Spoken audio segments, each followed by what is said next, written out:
the stage. We'll take a couple minutes and do some housekeeping. So this is the very first stage or very first slide on my Canva presentation. There is a link to this Canyon presentation on the link tree and a whole bunch of other places. You click on this link.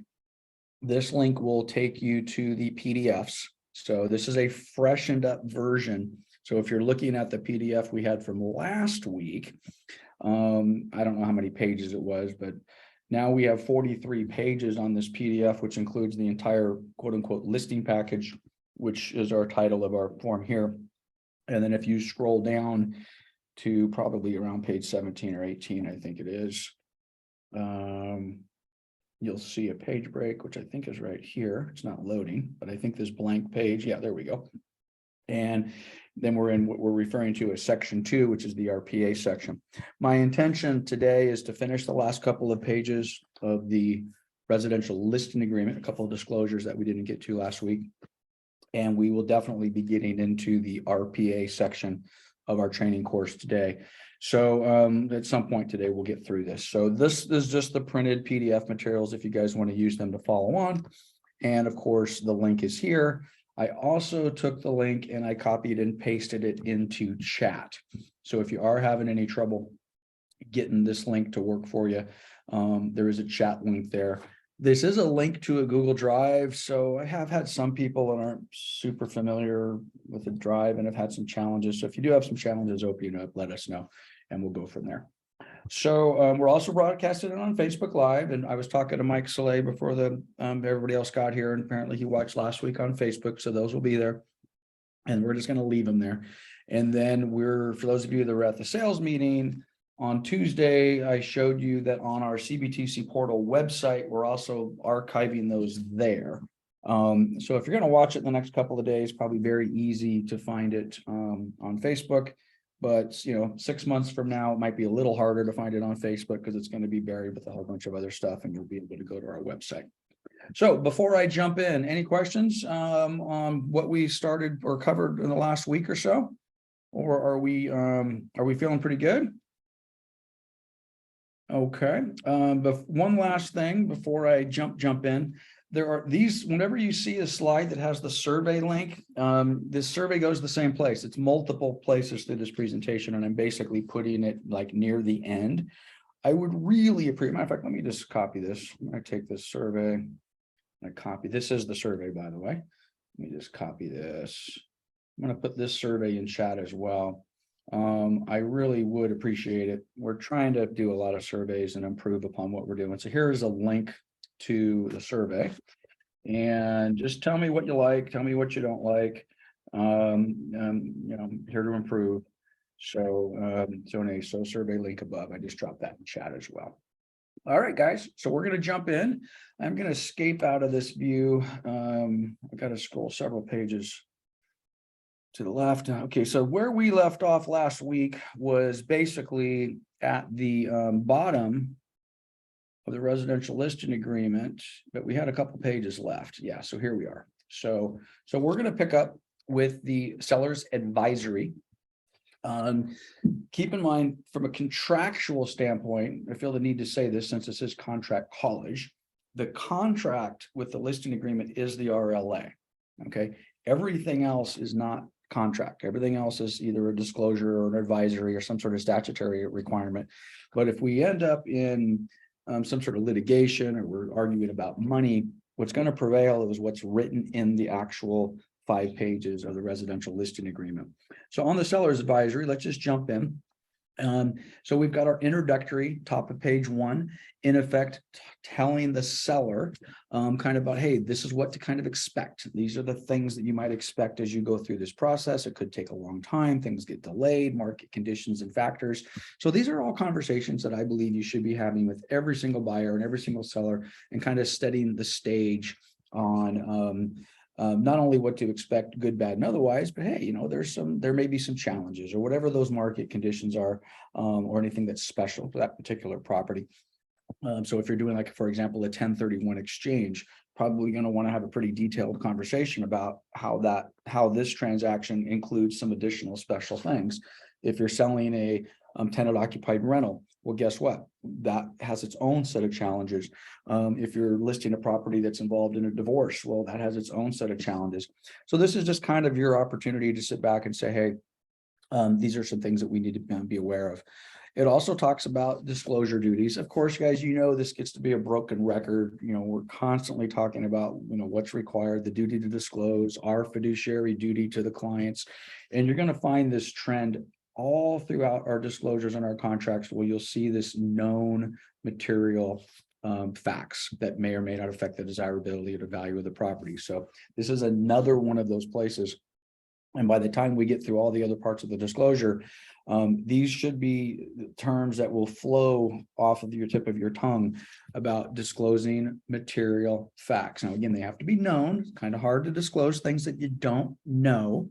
We've got a transaction going on right now, recently closed escrow. We represented the buyer. Buyer is now calling us, indicating that somebody didn't disclose something because it's been raining and my house is turned into a swimming pool on the inside.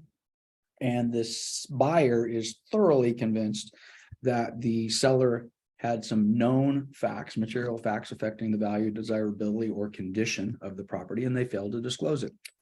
We'll see how that goes. It can be very, very difficult to connect those dots and truly prove some sort of misrepresentation or fraud or concealment. But again, duty to disclose. So again, our conversation here, this is a document that goes in front of the seller. This is a seller document. We're in effect telling the seller that they do have that responsibility to disclose accordingly. There's also some statutory disclosures. You'll see at the top, it says statutory 1 to 4 units. For those of you that just recently took your real estate exam, you may remember they distinguish residential real estate as houses that are 1 to 4 units, as opposed to commercial real estate. So if you've got a single family house, one house, it's a residential property. Well, you have a duplex, well, and it's a duplex, there's 2 tenants in there, isn't that kind of income property? It is income property, but for legal purposes, that's still considered residential. Single family, duplex, triplex, fourplex, those are residential units. You use the RPA, the transfer disclosure statement applies, and a variety of these other disclosures that are listed in paragraph B apply to 1 to 4 units. If you have a 5plex or above, totally different set of rules. Those are considered commercial properties, and they no longer fall under the residential rules. Doesn't mean you don't have to disclose. If you've got a 5plex or a 6plex and you know that there's an issue, you still have the responsibility to disclose no material facts. But for our purposes in Contract College, we're going to stick to residential. And in this particular case, we're defining residential as 1 to 4 units. So the statutory disclosures, it's just a fancy way of saying what's required by law. Okay.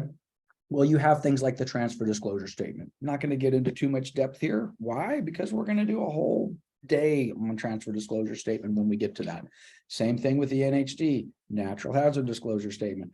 Not going to go in detail here because, again, same thing. We're going to go through every one of these forms in depth. All right, so those statutory disclosures are required dependent upon the age of the property. I'm reading right from the contract. You may have the homeowner's guide to earthquake safety, which we're pretty much doing on everything anyway. So I'm now fully engaged into SkySlope, and I don't want to say I'm surprised, but it's nice to see that everybody on every transaction is uploading the signature page for the homeowner's guide to earthquake safety. That's one of those forms that sometimes seems to get misplaced or lost. And apparently Norm did a really, really good job to make sure you guys understand that we need to get that into the property. And we also some little more obscure things. If you know that the property is located within 1 mile of a former military ordnance location.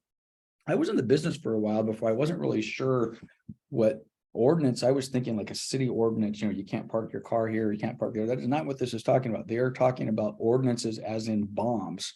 Okay, so for example, our Moreno Valley office is located very close to March Air Force Base, and they're right next to the fence at March Air Force Base. There's single family residential properties.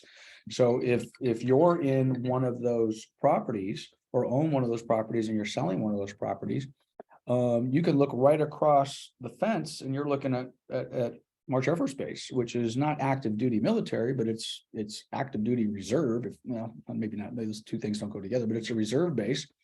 And bottom line is, I don't know, I'm selling a house over there. I'm assuming that there very well may be some bombs on the other side of that fence. So you would disclose that. That would be disclosed here. Now, of course, you don't know if it is or not. I'm assuming that stuff is not public information, but you're going to disclose it anyway. Hey, I'm within a half a mile of March Air Force Base. It's possible that we've got some ordnance over there. Those things will also show up in NHDs, for example. Some other things in paragraph 3 talk about Mello-Roos. You know, Mello-Roos used to be a big deal. When I was a young agent, Mello-Roos was very, very popular. Not so commonplace today. Actually, it is commonplace. They just don't call it Mello-Roos anymore. Now it's just a special assessment district. You know, 30 years ago, when you pull up the prelim or you looked at a profile and you said, okay, what are the property taxes that are due on 123 Main Street? And there'd be the property taxes. There maybe be one or two extra little lines for a sewer or some nonsense like that, or a school district.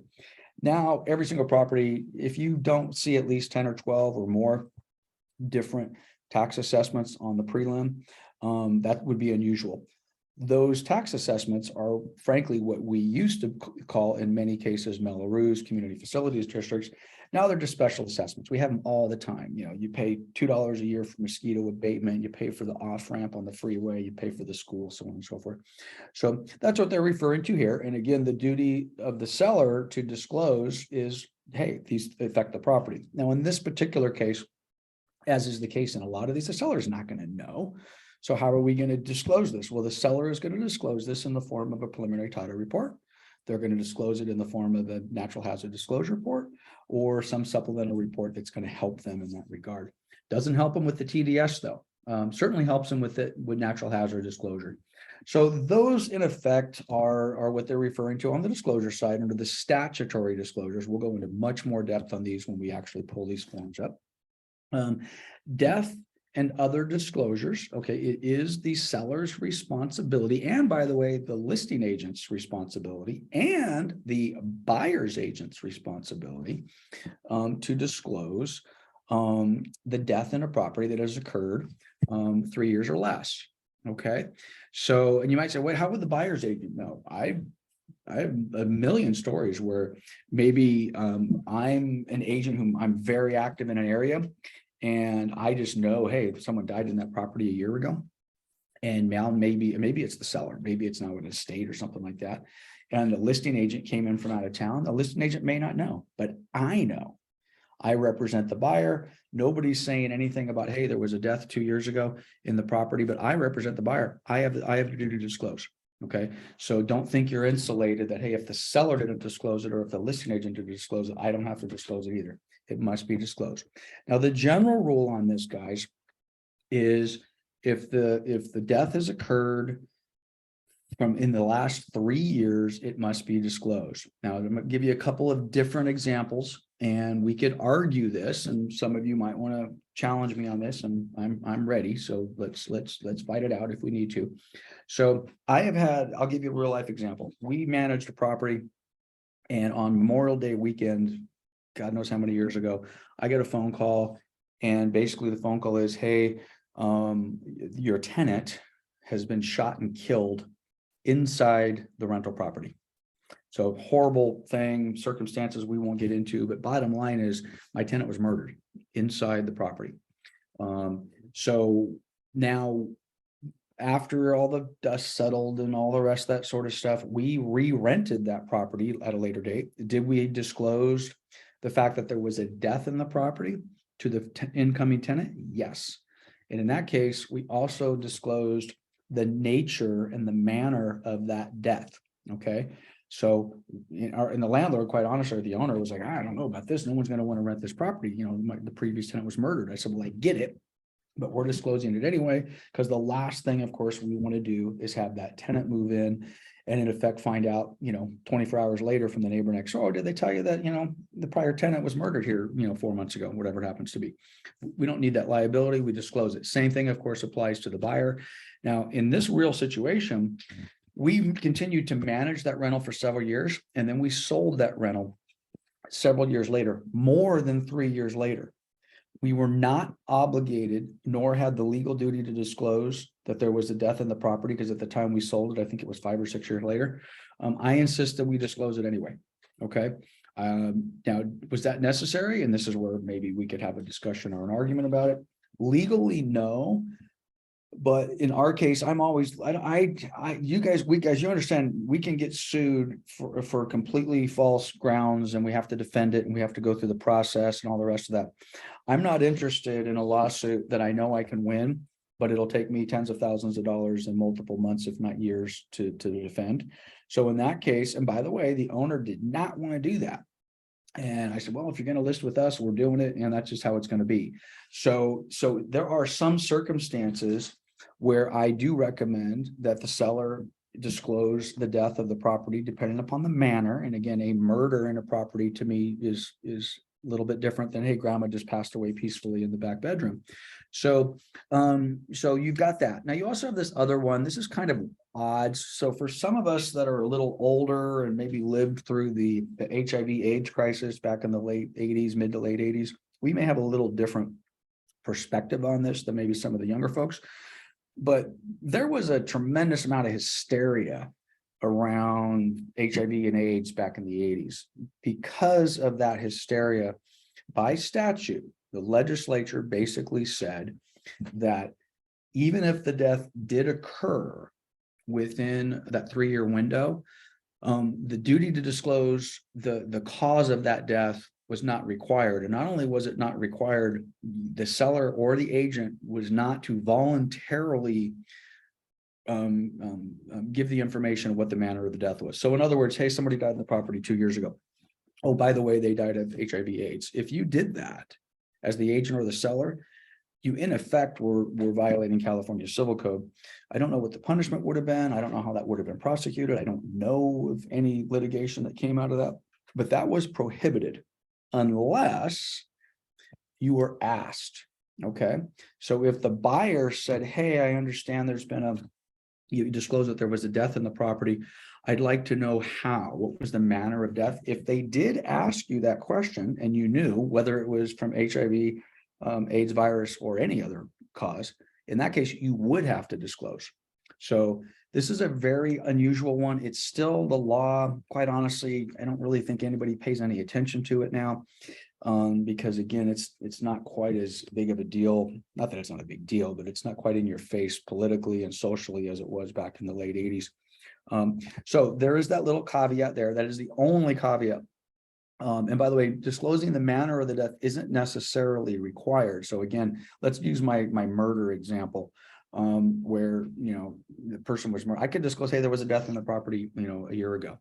I don't necessarily have to disclose, oh, it was just grandma passed away peacefully, or no, grandma was murdered, home invasion, robbery. Okay. But I always recommend you disclose the manner as well. Again, unless it's HIV/AIDS. Okay. So that's the death. And again, I tend to be a little over disclosure in that particular area. I am monitoring the mute box. So if you guys do unmute yourself, I will see that and I will call on you. So if I do miss you, just start talking if you had a question. Okay, if the property is in a condominium or a common interest subdivision, then there are certain things that need to be disclosed. It doesn't say it here, but on a later form, all homeowners associations are governed by what's called the Sterling Davis Common Interest Subdivision Act. It is a whole statute of laws of things that, that basically govern the management and the ownership of condos. So if you have that, those documents, number one, that must be disclosed. And then all of the documents in relation to the association must be provided to the buyer. We're talking about things like CC&Rs and bylaws and minutes of the meetings and budgets and reserve studies and all sorts of fun stuff that need to be disclosed as part of the sale of that transfer of that sale. One thing to keep in mind, guys, not all homeowners associations are very obvious and in your face. For example, I happen to manage, or Coldwell Banker and Cobalt Property Management, we manage a homeowners association, which is a bunch of single family homes. It's in a neighborhood, just like any other neighborhood. And if you did not know it was in a homeowners association, you would not know it's in a homeowners association. Some of them are very obvious. You pull up and there's gates and there's beautiful parkways, and it even says, the Sunnymead Ranch Homeowners Association or something like that. So just be careful with those when you get it into areas where you may not even know. It doesn't look like an association to me. In the host association that I just mentioned, we have had multiple transfers over the last 10, 15 years that the property actually transferred and the buyer did not know they were buying a house in a homeowners association. Seller didn't disclose it. The agent didn't know. Maybe it was a foreclosure. It just got overlooked. It didn't jump out at anybody on a preliminary title report that said, hey, there's but by the way, it doesn't say that on a prelim, you guys. Most prelims do not say this property is located in the Vista Del Verde Homeowners Association. It doesn't have those words, homeowners association. It might say that there's CC&Rs that reference the Vista Del Verde, whatever it happens to be. But anyway, just be very careful with that. So statutorily, you must disclose any homeowners association interest in documents. Contract terms and legal requirements. Again, this is in effect specifically talking about the contract. This is an advisory to the seller at the bottom of page 1. Buyer may request as part of the contract of sale that you pay for repairs to the property or other items. It is your decision on whether or not to basically do that. Okay. This kind of gets into one of those things where it's like, after close of escrow, the seller comes to you and says, well, I didn't want to do it. Charles, you're my agent and you forced me to do these repairs, or you forced me to pay these closing costs, or you forced me to close escrow before the end of the year. Well, no, all of these terms and conditions are negotiated between you and the buyer, and it is your decision, seller, whether or not to basically comply with those requests. So the advice, of course, that we're giving the seller, in theory, should make an impact, but at the end of the day, it's their decision. I'm going to sell it for $750. Lance, I told you I didn't want to sell it for $750. I told you when I listed, I didn't want to sell it for anything less than $775. Well, yeah, I know that, but you signed the contract at $750. If you don't want to do that, don't sign the contract. Okay, top of page 2, withholding taxes. Okay, as with anything, guys, there's always taxes associated with the sale of real estate. So what this is telling the seller is that under certain circumstances, and this, by the way, this is specific to the state of California. Okay, so under certain circumstances, when you sell a residential property in California, you will have withholding taxes. Very similar to like a paycheck. Hey, I have a W-2 job. I made $5,000 this month, but my check was not $5,000. My check was only $3,500. Why? Because the states and the Fed and whoever's involved in that, they withheld taxes. Okay, they took them out today. If you don't owe them, you file your taxes next year and you get a refund. The exact same thing holds true when you sell real estate in California. This is why, in part, that affidavit of non-foreign status is important, because a big part of what that's all about is this property subject to withholding taxes? All right. So you guys need to understand that, and you need to understand how to explain it to the seller. When we get to the affidavit of non-foreign status, we'll spend a whole hour talking about that. So this is in the disclosure, preparing your client for that discussion on a form that's going to come a week or two from now. Prohibition against discrimination. Hey, Mr. and Mrs. Seller, guess what? You're not allowed to discriminate. We sell to anybody can qualify and who has green money. Government required repairs, replacements, or alterations. This can get really confusing. We've had those water fixture issues, which people get confused on. Do they have to be done? Is it point of sale? Can the buyer assume them after the case? And in most cases, those sort of government required repairs or retrofits can be waived, and they can be done after close of escrow. There are several exceptions to that, though. For example, smoke detectors, water heaters, water heater straps, carbon monoxide detectors, that sort of stuff. So you need to know the locality in which you're selling these properties to see if there's anything special. Some cities, for example, and somebody scream out a city, if you think, when I know the city of Linwood, and I think the city of something, they have point of sale inspections. Okay, you will not sell a property without that point of sale inspection. And if the local code enforcement or the city inspector comes out and they see a problem, That escrow will not close without that city report saying, hey, this item has been complied with. So again, when you're in an area that you're not familiar with, and you're just, oh yeah, I've done a whole bunch of properties all over the Inland Empire and I've never run into this. And then you step over into a city and now you are pretending that you're an expert over there. And then you find out after the fact that, oops, I didn't know that there was a point of sale inspection in this particular city. So be careful with that. Know where you're selling and what you're looking at. Also, some homeowners association has that too. 100%. A good one, Dwayne. So the homeowners associations are in the same kind of the same vein as the city. So for example, the city might want to sit back and say, okay, we just want to verify that everything that you've done to the property has been permitted. And we want to inspect is there a room addition that's not permitted? We want to get that done. Homeowners associations sometimes do the same thing, but maybe it's a little different. Did you get approval to put the little shed in the backyard by the architectural committee? Is your house painted? Drew and I have one of these where the house, apparently, I don't even remember the detail, but the house was painted a different color than the homeowners association. It was 2 shades off or some nonsense like that. And we needed to get the homeowner association to sign off on that. And it was a pain in the butt. Hey, Mike, you're unmuted. Did you have a comment?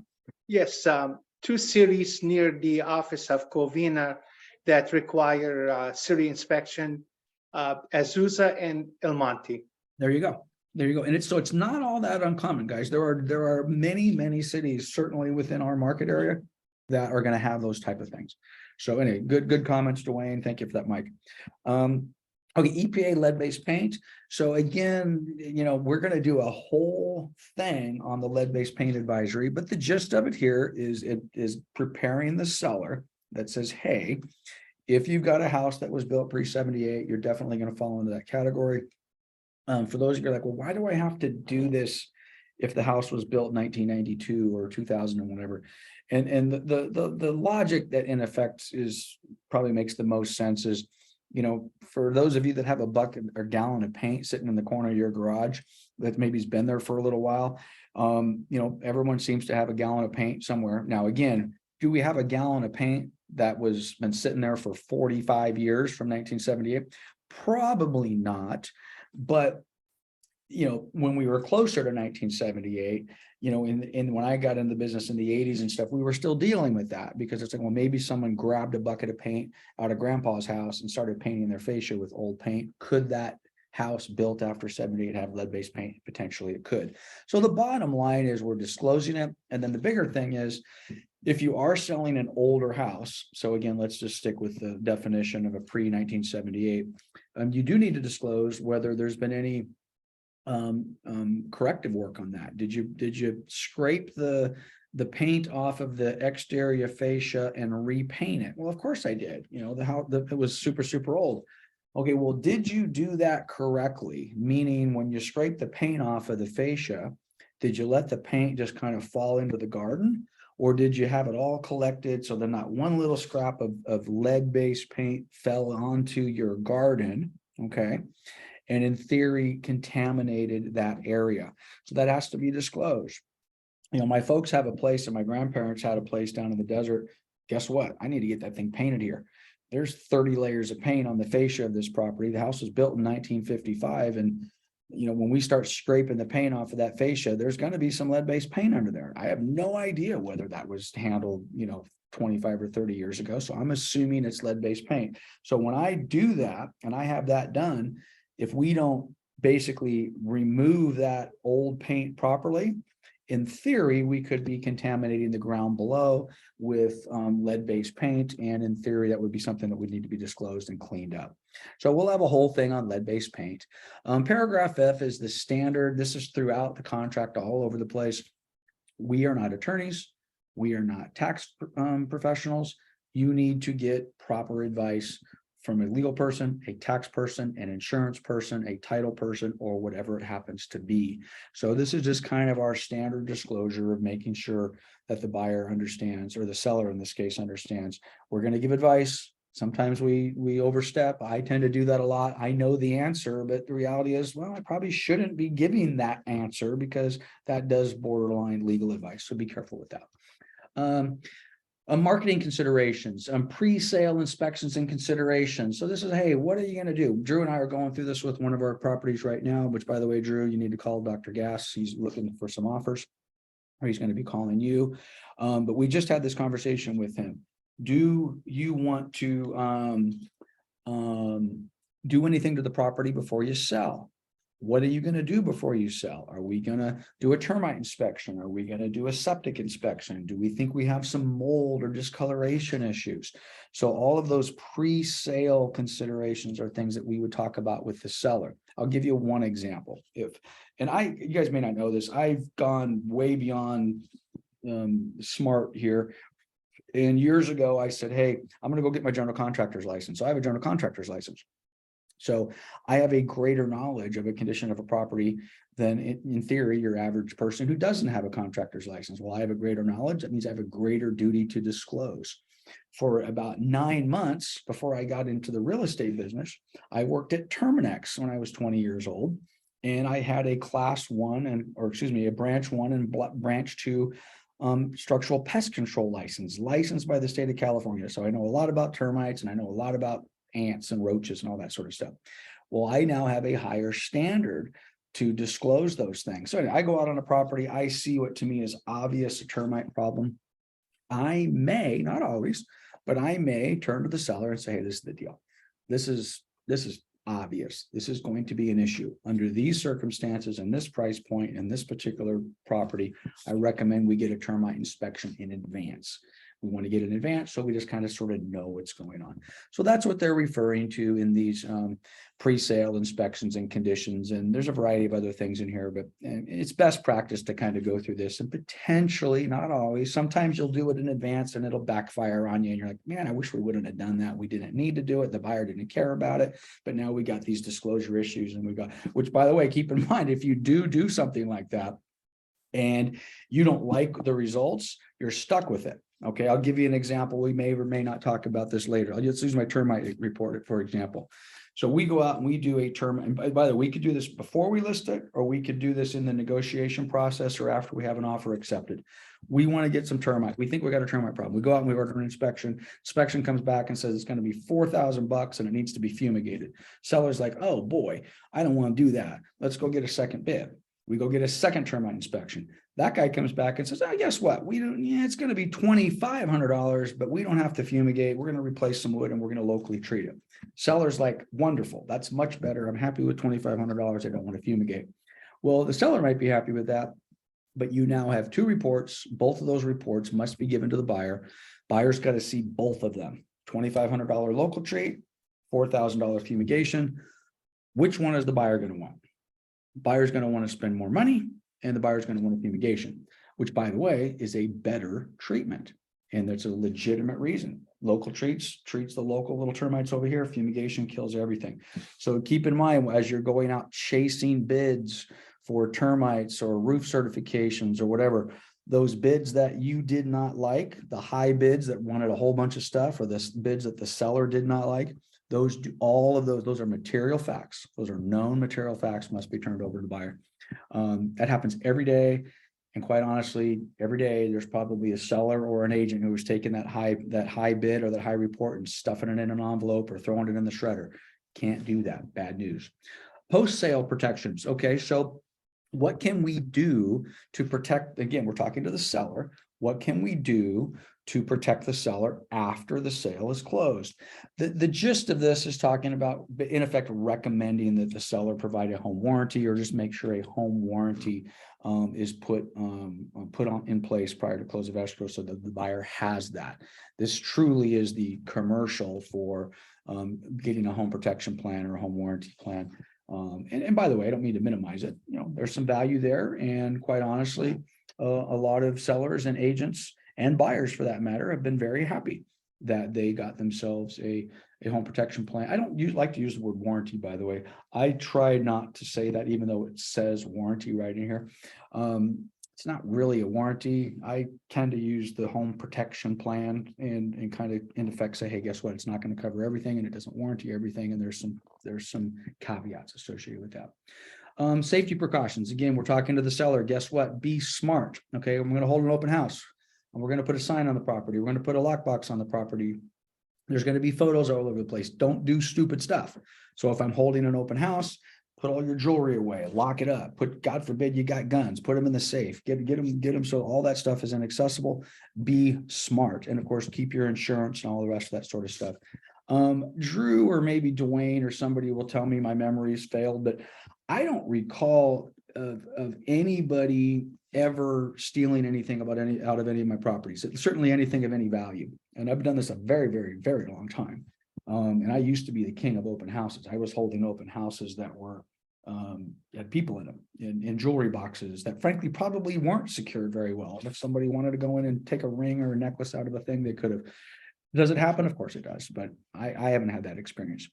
Expenses. The seller, guess what? There are some expenses associated with this. And there's certain expenses that I'm not associated with. You need to be prepared to cover the cost of whatever those expenses are. And of course, we cover that in a seller's net sheet. Okay, the bottom of the seller's advisory, other items, again, generally speaking, I'm going to suggest you do not write things in other items. I would think well over 98% of the time, this item is going to be blank. But if there is something that's pertinent, you could put it in here. Of course, seller signs, dates, secondary seller signs, dates if necessary. And again, on the signature block, once again, real estate broker, listing firm, Coldwell Banker, company's license number, agent, your name will populate in here if you fill the form out properly. You will sign here your license and date. If there's a second agent in the office, you're a team, sign and date, and we'll go about our business. Okay, so that's page 2. I don't see anybody unmuted, so I'm going to keep on going. Okay, and A quick question, Lance. Yeah. Sorry, I once had a client who asked the seller if there was any deaths on the property. The seller said, yeah, my dog passed away and we buried the dog in the backyard. yeah, not supposed to do that. Right.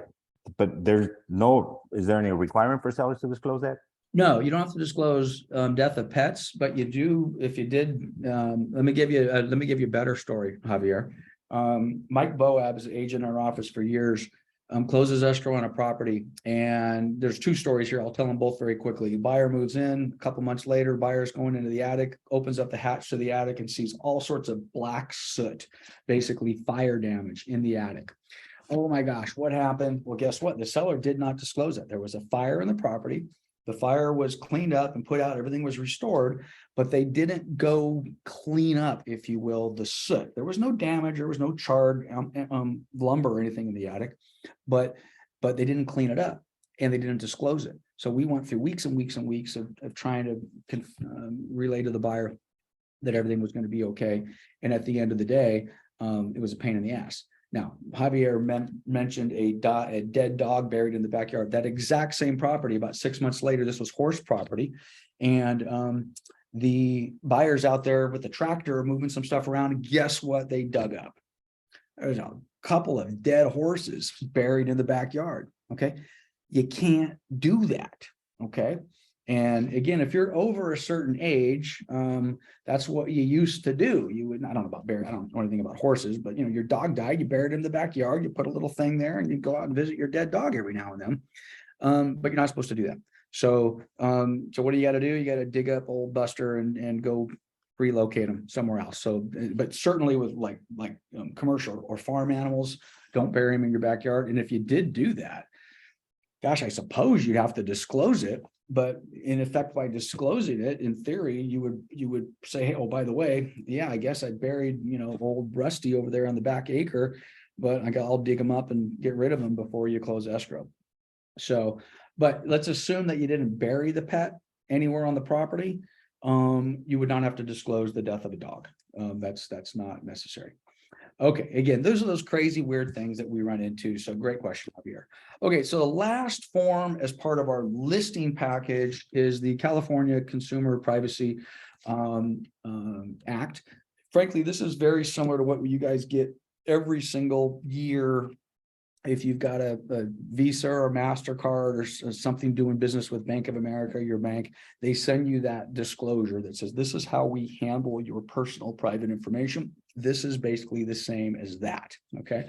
So we have a duty, escrow, title, agents, lenders, everybody has a duty to protect your personal private information.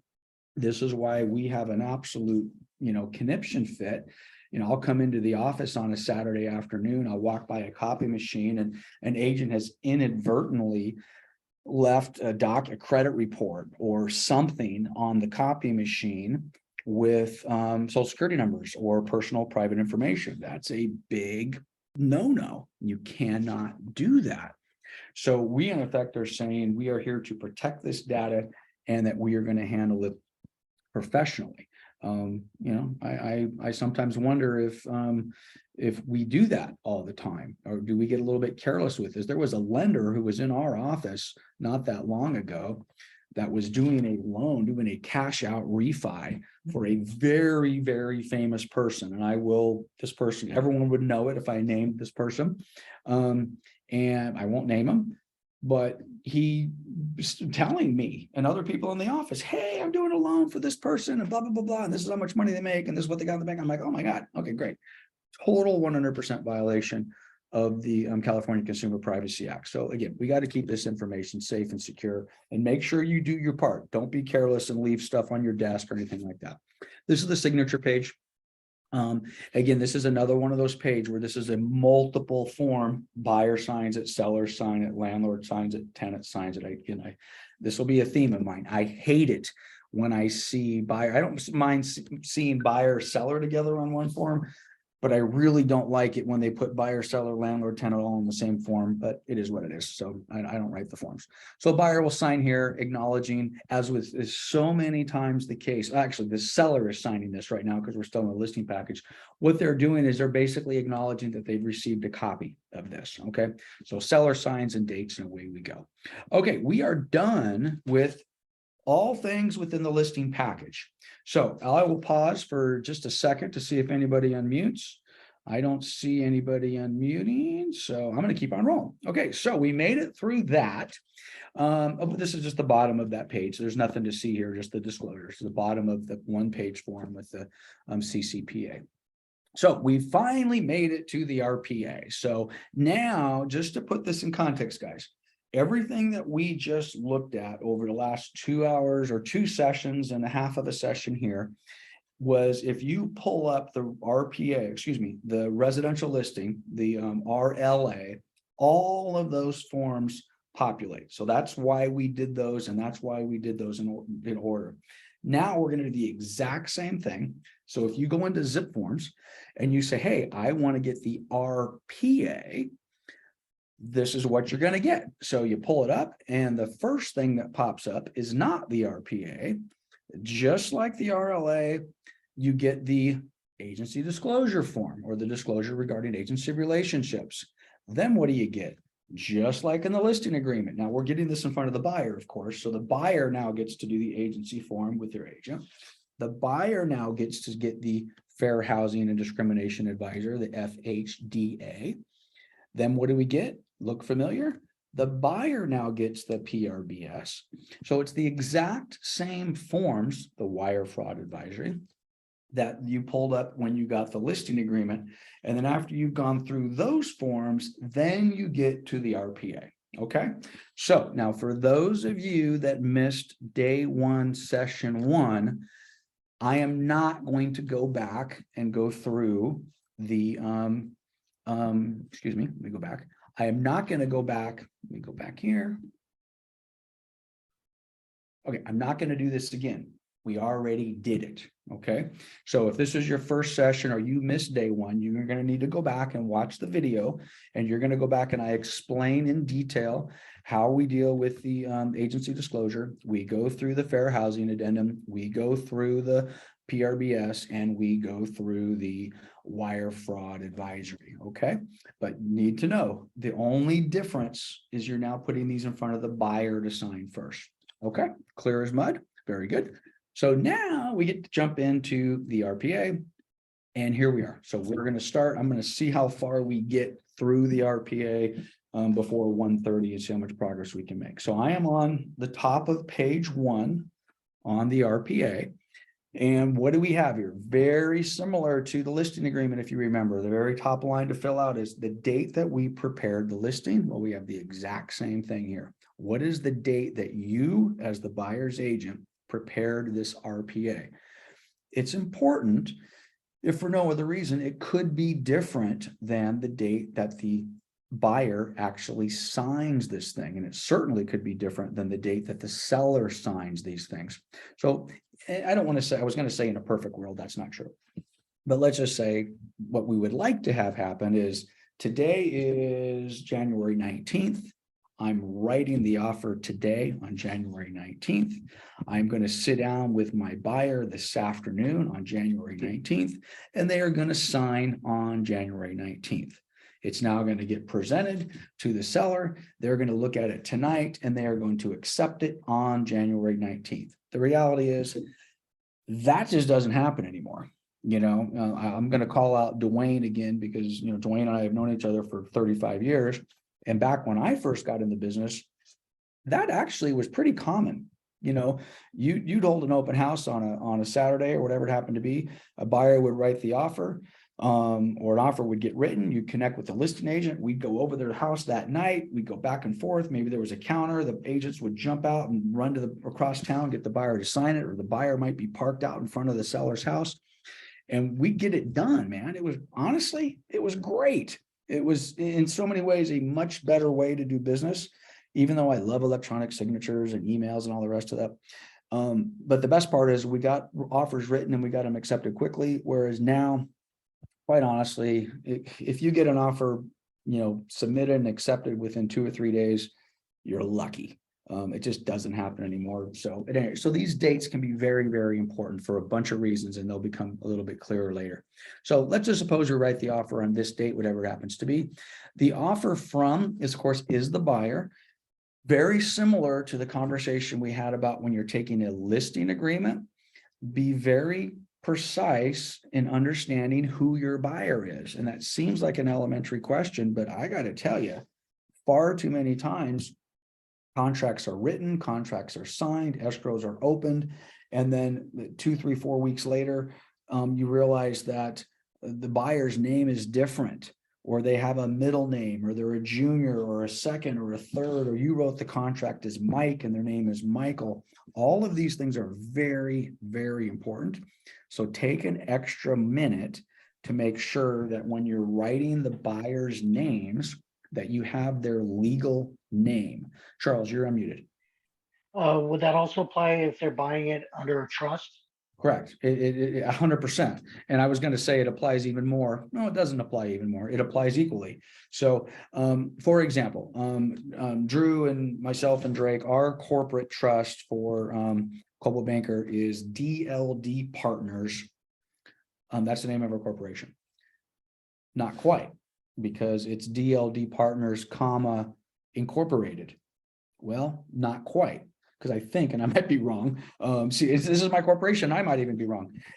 I think it's DLD Partners, comma, INC, period. Okay. Those things make a difference.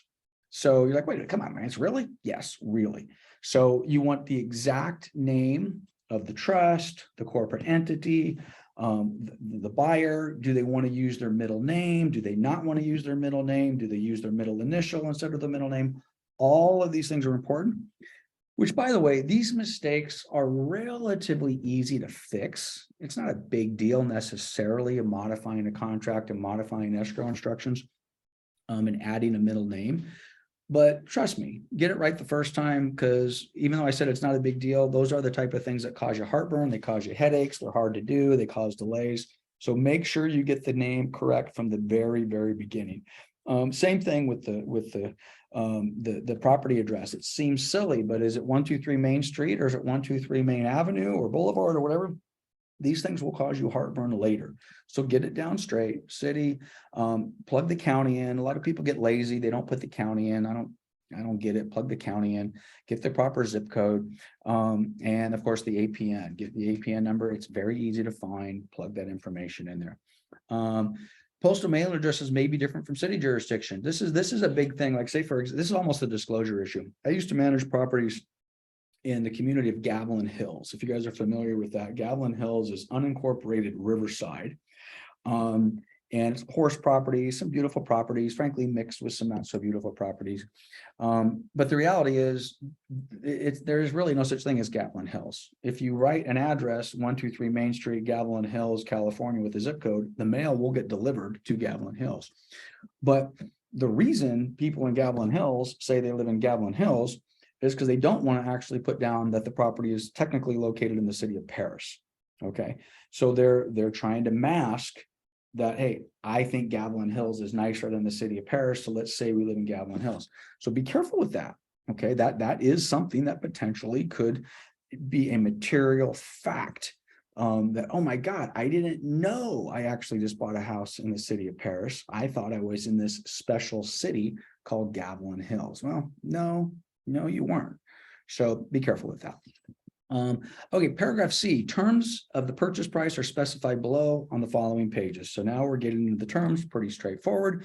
Buyers and sellers are referred to as parties. Brokers and agents are not parties to the agreement. So what we're telling the buyer and seller from this point forward, wherever it says party, we're referring to you. And we're also making it clear to the buyers and sellers that the brokers and the agents, Coldwell Banker, Charles, whoever it happens to be, we're not parties to the agreement. This is why it's very important. If you are a party to the agreement, where you are an agent or a broker representing yourself, and we have at least, matter of fact, Joel, for example, I see Joel is on our contract college today. He is selling his own property. He mentioned it at the sales meeting. So in this particular case, Joel will need to modify this agreement, and else, by the way, you don't cross this out, leave that alone. But elsewhere on this agreement, Joel will write in there that he is a party to the transaction. He is a licensed real estate agent in the state of California who is also the owner and the seller of this property, representing himself. So pretty straightforward stuff, must be disclosed. It happens all the time. Okay, so here we are. Now we're starting to tie some of the contract language into some of the disclosure language that we've previously discussed. So if you go back and you take a look at the agency disclosure form, one of the things that the agency disclosure form talks about is not only are we disclosing the relationship, you're representing the buyer, I'm representing the seller, what that relationship is, we also have to confirm that. The confirmation of the agency relationship has to be confirmed. This is where we do it. Okay. Now this information automatically populated because when you print this out in zip forms, you've got to say who you are. So I defaulted myself as the seller's broker, the listing broker. Okay. I don't think Andre's not on the call today, but we had that conversation a little while ago as who represents who. So this is another one of those areas where sometimes I'm called the listing broker, sometimes I'm called the seller's broker, sometimes I'm called the buyer's broker, sometimes I'm called the selling broker. It's where Andre's confusion was a couple of weeks ago. So the seller's broker is the listing broker, Coldwell Banker. Coldwell Banker's license number, DLD Partners license goes up here. Now I didn't select on this form, who do I represent? So I either am going to represent the seller exclusively, which is going to be the case most of the time. Or if you're also representing the buyer, very clear, you are a dual agent, you will check this box. And now it's very clear, you're confirming Coldwell Banker Town and Country, Lance Martin represents both the buyer and the seller if that is checked. If that is checked, I would repeat my company name and my name down here. I would check it again under the buyer's brokerage firm. So this would be repeated in both spots. If you're not representing both parties, then you would check seller. It is best practice to fill in the other agent's information. Okay, so fill in, if you're writing this offer, of course, your name would be here. Write the listing agent's information in there. Hey, it's Sally Smith with Smith Realty, whatever happens to be, and declare who they're representing. If you don't do that, then okay, well, now someone's got to write it in by hand and it's a mess. So this is where we are confirming what the agency relationship is, and that is required by statute. This form is required. You've got down here, and again, if the buyer's agent is checked, then the buyer's agent or salesperson or broker or both are selling to the dual agent. So again, that additional confirmation that say I'm representing both parties. Very clear. Now, again, if we have more than one brokerage, I mentioned this, I believe, at the bottom of the residential listing agreement, where you have, the example I used was Coldwell Banker Town or Country and a different Coldwell Banker in Seal Beach, different broker. Let's not even use Coldwell, that could be confusing. Coldwell Banker Town and Country, and also Century 21 Jones in Seal Beach, okay? It's possible you could have more than one brokerage represent the buyer and the seller. Very rare, but actually becoming a little more common. So if I had like a referral agreement, but that referral agreement was more of, we're going to work on this together, then I would check this box. And that basically is more than one brokerage represents the seller, if this is my example. And if that's the case, we would fill out form ABA, additional broker, I think it's acknowledgement or additional broker agreement. You can also do that if you have two different brokerages representing the same buyer. I will tell you, I never want you guys to shy away from referrals, but if you do get a referral from an outside broker and they kind of insist on like working with you through the entire process, well, number one, this is what you're doing. You're both agreeing that you're both going to work on this. But I would suggest that you probably need to have a different conversation. You know, why is that? You know, getting two cooks in the kitchen, especially two cooks from two different brokerages, can get a little messy. But if you're going to do that, this is where you would do it, and this is how that would look. Paragraph D is our PRBS form. Again, we've already talked about that. Not going to go into a lot of detail. You'll notice when you fill this form out, it is defaulted. Okay, so a PRBS form is going to come out with every single one of the contracts. And again, at this point in time, we're just saying, hey, this is the deal. You're like, well, Lance, no, that's not the case. I represent the seller, and they're the only client I have, or I represent the buyer. And at the time of this property being executed or this contract being executed, they're the only buyer I have. I don't even need to deal with that.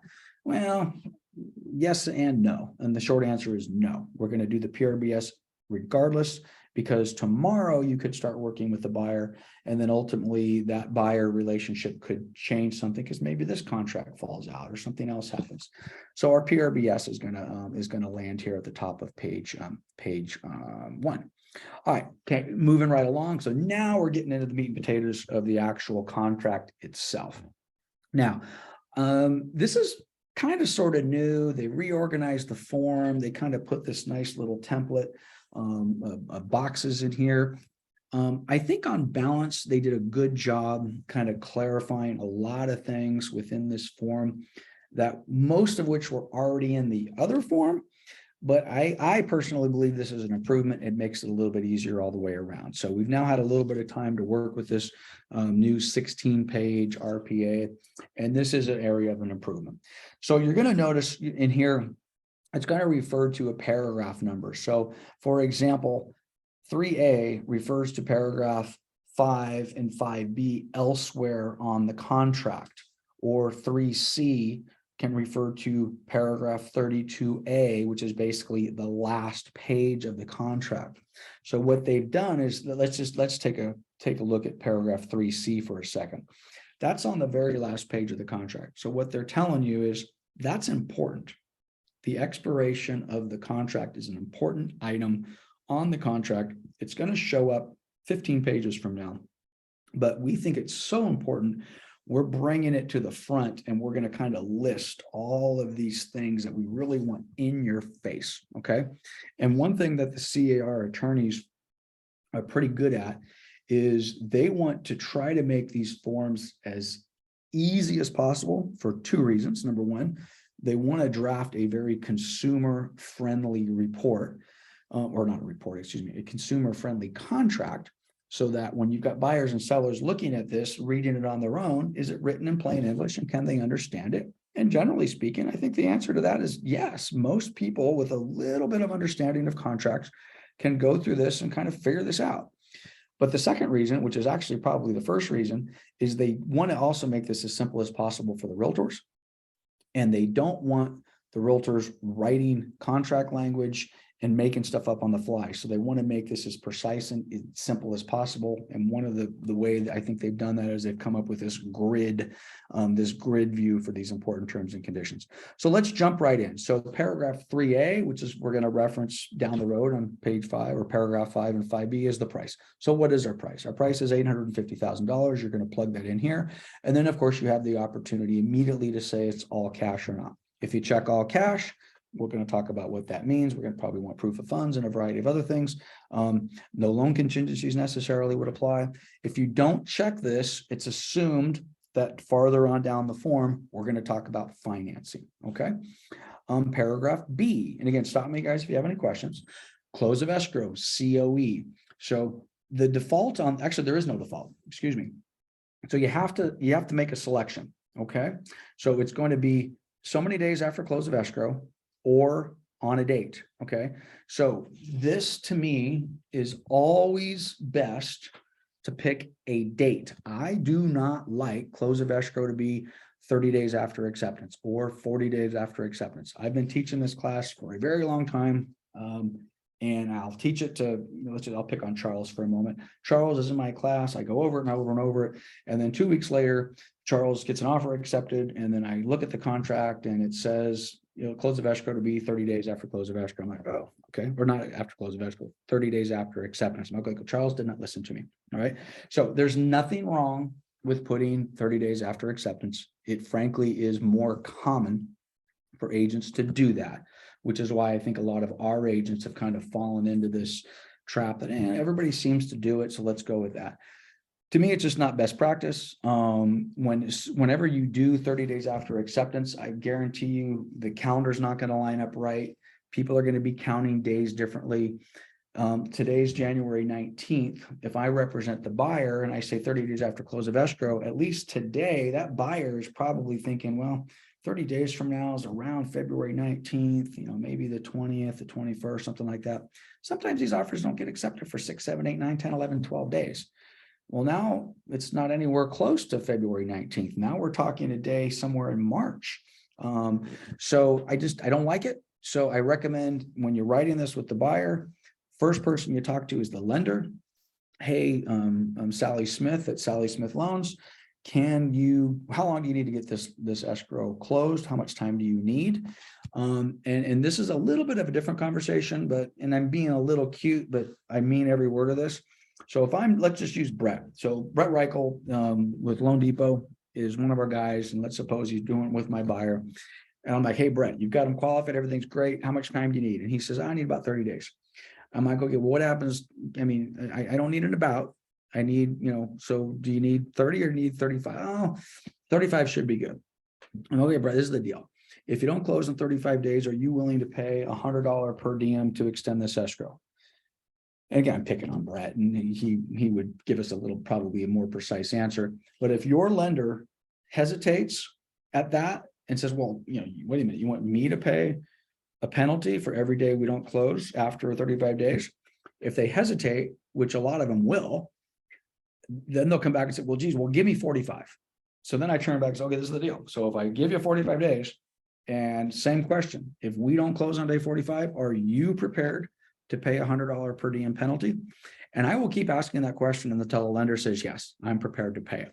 Now, if they're not prepared to answer that, then there's probably a different problem. The problem might be that maybe it's on the lending side. Maybe they don't trust their processing department or just their ability to get loans processed in a timely fashion. Or then they might say, well, geez, Lance, well, we don't have his tax returns yet. And we're waiting on the spousal support thing to come back. And I'm like, okay, well, wait a minute. 2 minutes ago, you said you could close in 30 days. Now, 2 minutes later, you're telling me we have an issue with child support, or we have issue on verifying income. So this is why I get so aggravated with not just our newer agents, so many of our agents, they jump into escrow with these buyers and these lenders, and they haven't asked them any questions. Okay.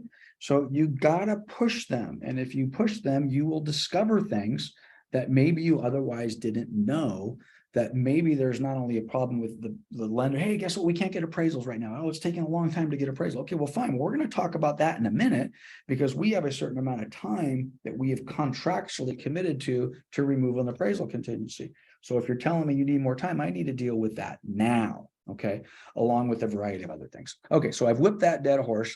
So check the box, get the calendar in front of you, pick a date, be very conscious and aware of holidays, the weird holidays, you know, the like President's Day falls on a weird thing, you know, sometimes Veterans Day is a Friday or something like that. Keep all of that stuff in mind. Certainly avoid the big ones. You don't want to close anywhere close to like a 4th of July. Too many people are out of town goofing off. You don't want to close anywhere within that week of Thanksgiving or the week before Christmas or after Christmas. All of those are super, super important. Okay, paragraph 3C, expiration of the offer. So in effect, by the way, this one gets ignored all the time. Okay, all the time this thing gets ignored. So this is referring back to the signature page. So in effect, 3 calendar days, that includes weekends, okay, after the buyers have signed the offer, if you guys don't check anything else, you just leave the default, 3 calendar days after acceptance, after buyer signs, okay, at 5 p.m. This is going to so if we're going to, or is going to be blank. The at 5 p.m. stays. So 3 calendar days after buyer signatures at 5 p.m. Check nothing else. This offer is dead. Okay. It's basically revoked. It's expired. It's no longer valid unless you change the date. All right. Most people don't change the date. They leave it at 3 days. The listing agent and the seller take 4 days, 5 days, 6 days, 7 days. They finally come back, they counter, maybe it gets accepted, it gets countered. Ultimately, everybody signs, and then frankly, this gets ignored. Okay. So, but this is one of those things where if on day 4 or day 5, the seller signs the offer and says, hey, I'm accepting it as is. And then the listing agent goes back to the buyer and buyer says, well, I don't want it anymore. And they said, well, wait a minute, they've signed your offer. You're contractually obligated. No, I'm not, because I wrote this offer 6 days ago. My offer expired and was revoked, you know, on day 3 at 5 o'clock. Okay. So this is important. This will bite you guys at some point in time. This is one of those little details that nobody pays any attention to. If you don't pay attention to this, this will come back and bite you at some point. Okay. I don't see anybody unmuted. I'm going to keep on going. Initial deposit. So we have some newer people here, so you got to be very careful not to confuse deposit with down payment. And how does this factor in with closing costs? How does this factor in with funds to close? I don't know if Isela's here. Oh, she is. Okay, so Isela is one of our newer agents. She's working on an offer, and she called me the other day, and we were kind of having this conversation. She's talking to the lender, and she had some document that said this is the funds needed to close. Does that funds to close include the buyer's initial deposit? In most cases, yes. Can somebody give me an example where no, they've deducted the initial deposit? Yes. So you got to be careful. So the initial deposit basically is how much is the buyer willing to put in escrow on day 1 or on day 3. The default, by the way, is within 3 days after acceptance. So, so let's just keep the math simple. So we've got $1 million property. Okay.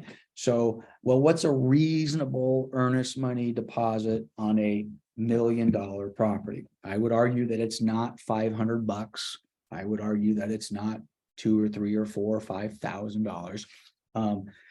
To me, a reasonable deposit is, I like 3%. For a whole bunch of reasons. One of those reasons we're going to get to later in the contract. But if I'm doing a 3% earnest money deposit on $1 million property, well, I'm plugging in 30 grand. If you plug in 30 grand, it will automatically calculate 3%. What I see a lot is people are putting in, you know, whatever they're putting in, and then there's a weird number here. It's like 1.276% or something like that. So it is going to be a pure percentage. This will be calculated. You could put the percentage, I believe, I don't know if anybody's done this. I believe you could type the percentage in here. It will do the math and tell you what the actual dollar amount is. I haven't actually seen that. Normally what I'm seeing is people putting in 5 grand, 7 grand, 10 grand, and it's calculating it out over here. But just keep in mind, this is the amount of money that is buyers putting down for a couple reasons. Number one, offer's been accepted. I'm putting down a good faith deposit to show I'm serious.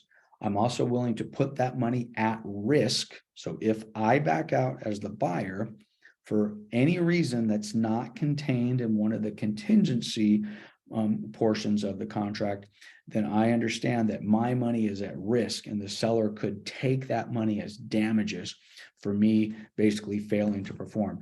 So you do want to be careful with this amount. We're going to talk about liquidated damages and a couple of other things in a later date. I will tell you though, I made a mistake many years ago. I had a buddy of a buddy who was buying a pretty expensive property down, or trying to buy an expensive property down in the desert.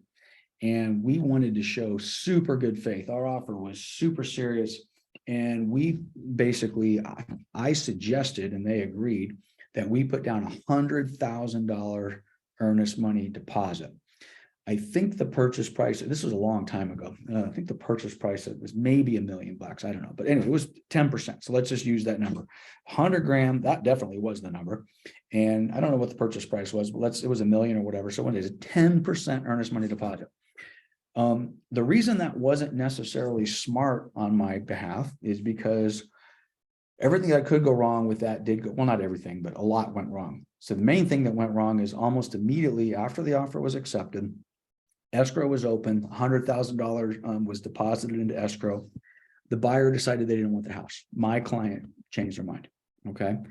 And we go to cancel. And we felt, quite honestly, that they were canceling for a valid reason. And it was within the contract. We felt the buyer had the right to cancel. I don't remember exactly what it was, but let's just suppose they did an inspection and there was something that they didn't like. And let's, for argument's sake, say that we felt very confident legally that the buyer had the right to cancel. So that's what we did. Well, the seller didn't feel the same way. Seller basically was like, well, you may think that, but I don't think that. And guess what? I'm not going to do. I am not going to release that $100,000 deposit. Screw you. If you want it, either close escrow or sue me. So I honestly was sweating that because I was the one. And I think, I'm not above trying to, puff myself up here and there. I think I was, hey, let's be a big shot here and we're going to write this. We're going to get this thing accepted. And the reality was I didn't do my client any favors because what they should have done, let's $1 million, they should have put down no more than 30 grand. The offer still, I believe, would have been looked at favorably. It would have, I believe, still got accepted. And then instead of us worrying about $100,000 trying to get it out of escrow, it would have been significantly less. It would have been 30 grand. So be careful when you do go in with these big deposits, because that money's at risk. Now, the good news for me is after, I think, about 2 weeks, everybody kind of calmed down and seller agreed to release the money. My buyer got the money back, but I was a little nervous on that. And I personally felt very bad for recommending they come in with that large of a deposit. It kind of backfired on us. Okay, so we've got our initial deposit in here. The default, by the way, if you do nothing else, is they have to get that money into escrow within 3 days of acceptance. That's normal. And the default is by wire transfer. Okay, this is a conversation that we used to have a lot. We don't even have it anymore. Thank God. Guys, do not change the default. Okay. I don't care if your buyer is 100 years old and doesn't know how to wire money. Have them find somebody that will help them wire money. We're not carrying checks around. We're not doing cashier's checks anymore. And anytime you touch any of this money, you are potentially creating a trust fund handling issue. The number one violation for the Department of Real Estate against brokers is trust fund mishandling. I've been through multiple audits. It's a pain in the ass. You can make the smallest mistake and you will be paying for it for an exceptionally long period of time. So we as a brokerage do not want any of you guys ever taking earnest money deposits from your buyers. It wasn't that long ago that I would have said this differently. Sure, get a $10,000 check from them and put it in the file and hold. And that was best practice. Best practice was when you write that offer, you get that check, you take it from the buyer, you put it in the file, you put it in the log, you account for it. And the bottom line is, as an industry, we did a horrible job at that. The Department of Real Estate was coming in and chopping off fingers and hands and arms and violating brokers and agents all over the place. So don't do that. Okay, I cannot be more clear with that. So wire transfer, you guys never touch the money. You don't have to account for it. Okay, increased deposit. This is rare, but let's suppose kind of the exact opposite of what we did before. Today, the buyer only has, you know, $1,000 deposit, and we all kind of agree that that's not enough money. Okay, but the buyer says, well, this is the deal. If I get this thing accepted, I will increase my deposit to $30,000. Okay, so this is where you would do that. Okay, so you would say, I'm going to increase the deposit. It's going to go from 1,000 to 30,000. And when am I going to do that? I can either do it upon removal of a contingency, or I can do it on a specific date. Okay, so you got a little bit of an options here on how you do it. Again, this is also rare. I don't see this a whole heck of a lot. But this is one of those things that if you do want to increase the deposit because maybe the initial deposit is too low, or maybe you want to show good faith, hey, as soon as the appraisal is done and I remove the appraisal contingency, I'll tell you what, I'll put another $10,000 as earnest money deposit. And that is where you would do that. Hey, once I remove the appraisal contingency or all contingencies, I'll put in an extra money on this particular date and time. Okay. Okay, I don't see anybody unmuted. I'm going to keep on rolling. So we're working our way down the deal. Okay, so this, you cannot fill out this offer without talking to the lender who is qualifying your buyer. I have agents all the time that call me and they're asking me about paragraph E1. And, you know, what do I put in here? And I'm like, I'm not doing the loan. I don't know what you're going to put in here. Okay, so you're going to talk to the lender, and the lender's going to say, okay, they're going to do 20% down. This is going to be the amount of their loan. So if it was 20% down, this would say 80%. So $800,000, $1 million purchase price, 20% down, this would be 800,000. This would say 80% of the purchase price, 80% loan to value. Are they getting a fixed rate? Are they doing an adjustable? You know, we haven't done adjustable rate loans in a very, very long time. Are those potentially going to come back? Maybe. Okay. Buyer to pay points. Is the buyer paying points? We don't even really use points too much. So when you see points, think closing costs. So the buyer is going to pay, you know, 1 point. So it's on an $800,000 loan with our example we gave here, 1 point. That's $8,000. Okay. So they need to know, oh, I skipped the interest rate. This was, again, one of Norm's big pet peeves. Interest rates today, let's just suppose if you have great credit and you're a solid buyer, you can get a 6.25% interest rate. Well, do you have a great buyer? Are they solid? Do they have great credit? I don't know. So talk to the lender. Says, oh, no, they're not getting 6.25. They're a good buyer, but they're not a 6.25% buyer. They're a 6 7/8% buyer. Okay. So again, same conversation I had about the close of escrow date. So what you're telling me is that you can get them closed at 6 7/8. Are we locking them in? Are they locked in? How long is that lock going to be? What happens if rates go up? Are we going to be okay? I want a commitment from that lender that says, don't worry about it.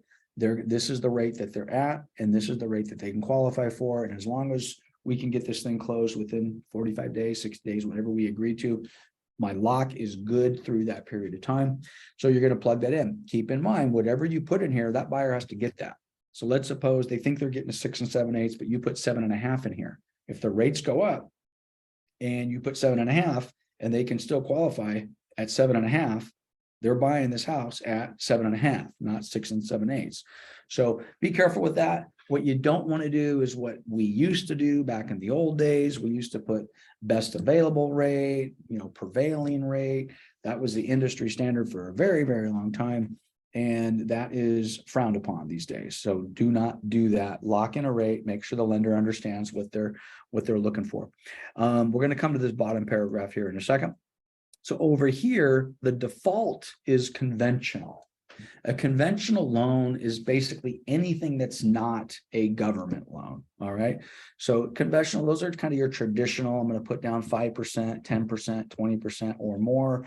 I'm going to get a loan from a broker, I'm going to go to Bank of America, whatever it happens to be, and I'm going to get a conventional loan.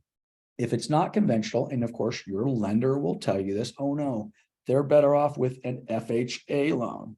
Okay, well then you're going to check the FHA form, or excuse me, box, and then that's going to populate the FVAC HID form. We will go through that at a later date, or they're going to get a VA loan. Well, that's going to populate the FVAC, which by the way is the same form, or they're going to do seller financing. Well, what is seller financing? Seller financing is the seller's going to carry back a loan. The seller is going to do the buyer's going to come in with 10%. The seller is going to do a second trustee for 10%, and we're going to get a first trustee for 80%. Honestly, guys, rare. I don't think we've done, you could probably count the number of seller finance properties on two hands that we've done in the last 30 years. We don't do a lot, but they're there.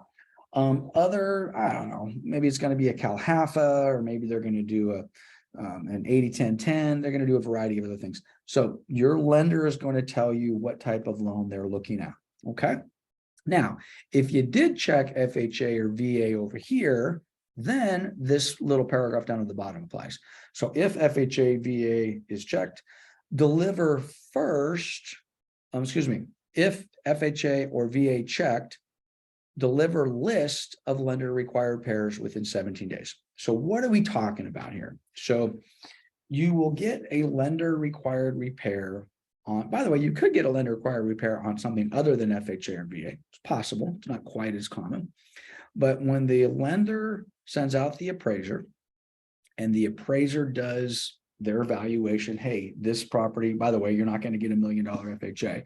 So, hey, they're going to get a $500,000 FHA property.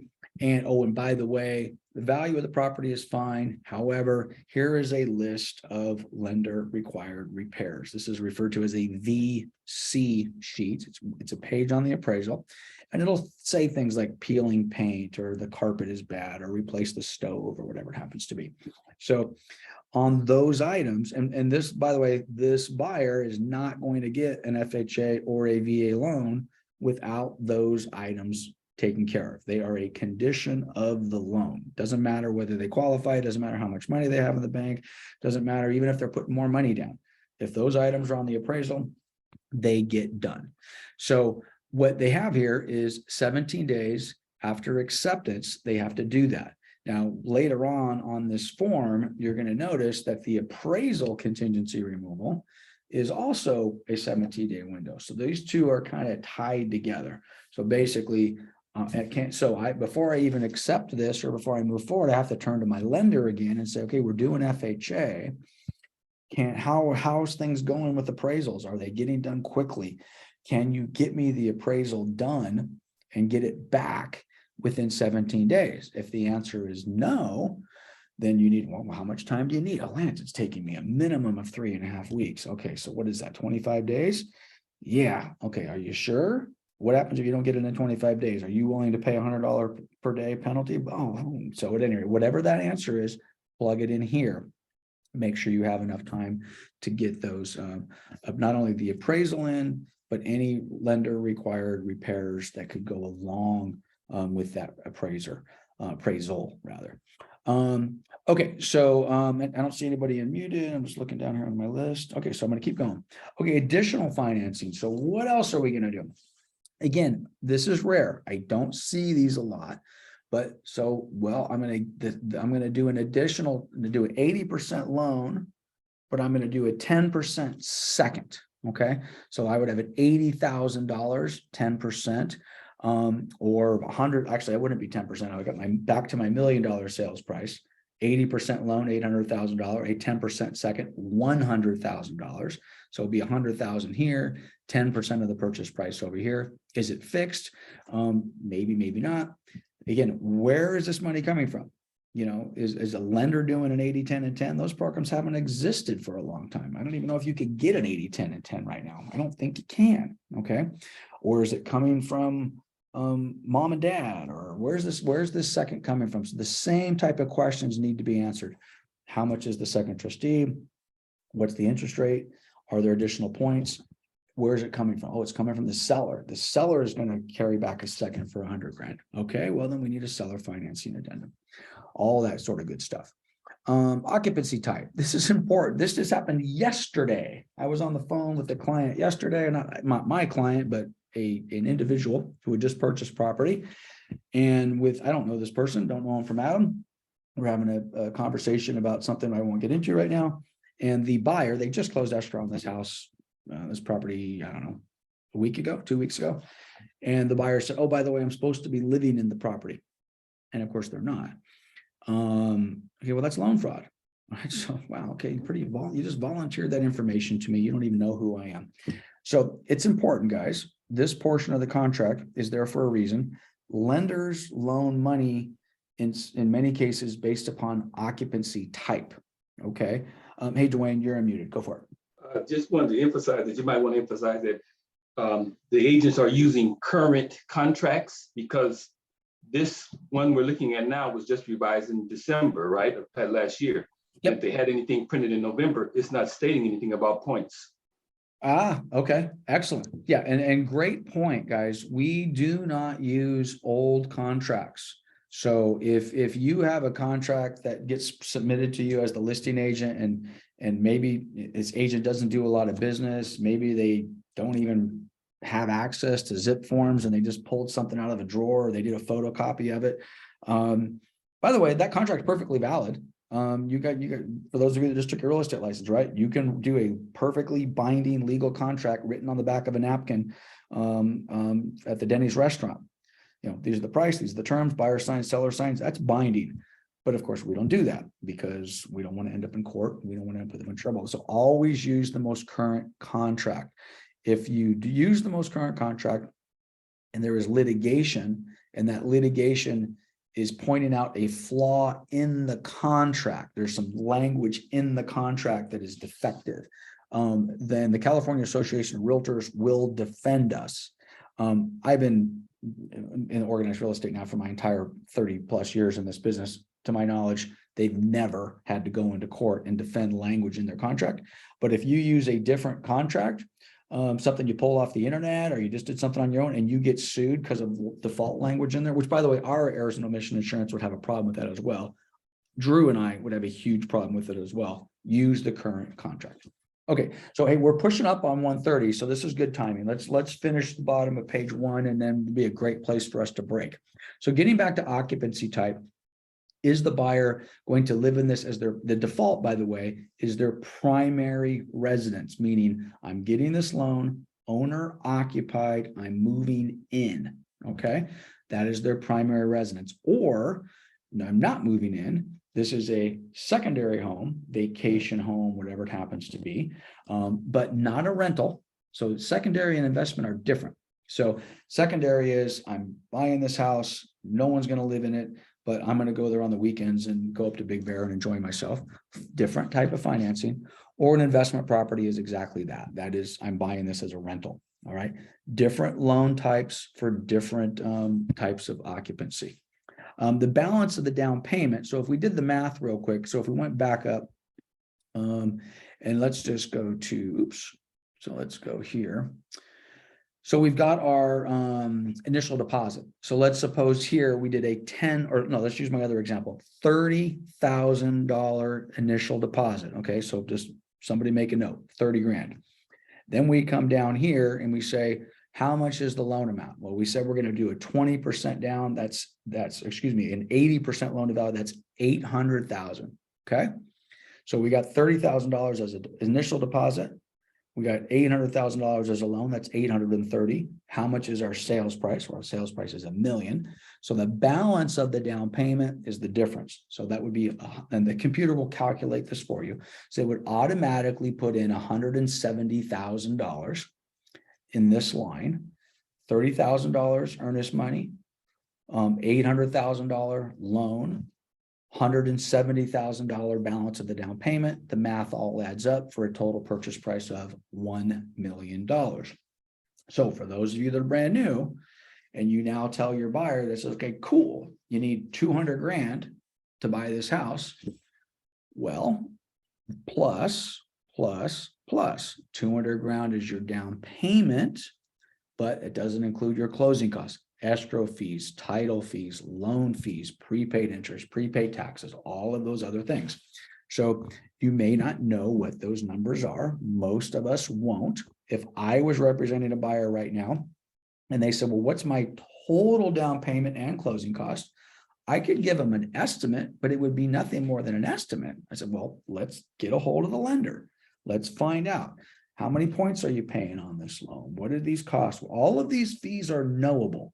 What are the loan fees? What are the escrow fees? What are the title fees? What is the prepaid interest? What are the prepaid?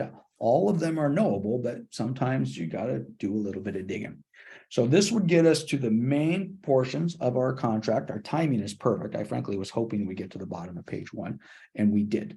So any questions? We'll take as many as you got, and otherwise we'll pick back up at the top of page 2 next time I see you. Okay, I don't see anybody unmuting, so let me see how far I went with this. If I keep going, I think I put 3 pages on here. So if I keep going through this presentation, I'm pretty sure when I get, oh, like, so I did. So I got to the bottom of page 3. Okay, we obviously did not make it to the bottom of page 3. We got to the bottom of page 1. So if you have this presentation, if you came to the bottom of page 3, you're going to see a survey. Or if you wouldn't mind right now, in the chat box, at the very beginning of the meeting, I put a survey link in there. If you guys wouldn't mind, click on that survey. It's got, well, let me just show it to you. So I just click here. This is what it looks like. So, hey, I was here. I did it live, which would be you. I loved it. I highly recommended it. How was Lance? He sucked. He was horrible, or he was perfect. Actually, that was the information presented. Okay, so are we doing this correctly? How was the trainer? Anyway, just give me some suggestion, guys. I loved it to hear the nice things. That's always kind, but feel free to come in here and tell me what you didn't like. I'll try to improve upon it next time. Okay, so I don't see anybody unmuted, so I guess we're done. Okay, guys, we'll see you next Thursday or sooner. Have a great day, and we'll talk to you later. Okay, bye-bye.